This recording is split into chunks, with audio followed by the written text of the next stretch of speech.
We are at the Health Optimization Summit. I'm not even going to say it's 2025 because there's no reason to do that. I saw this toothbrush and it's got fancy lights on it. Like, talk to me about it. Look at that. So we incorporated red and blue light. Right. So people keep asking this. It's a good question. Like, what does red light therapy do for your mouth? Well, red light therapy is actually for the oral health is like the most robust area of photobiomodulation research. I mean, dentists have been using red lasers for decades and decades.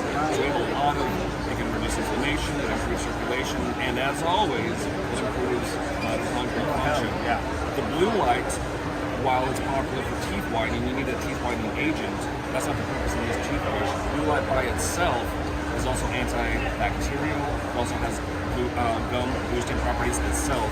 So by exposing, and this is a lower light ratings, right, compared to other products intentionally, because you'll be exposing your mouth to this light once or twice a day on a daily basis.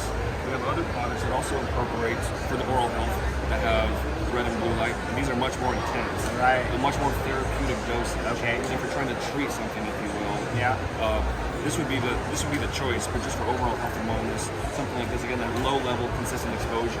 So it's kind of like this. Well, let me see that. Like, that's like this. How? Like, when would you recommend that we use this one? Hold it for a couple seconds.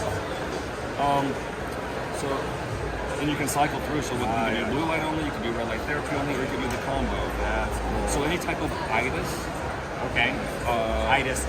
Like, you know what I mean? Gingivitis, whatever. Yeah. Anything inflammatory, gum recession, enamel erosion, because red light or light in your mouth will add electrons.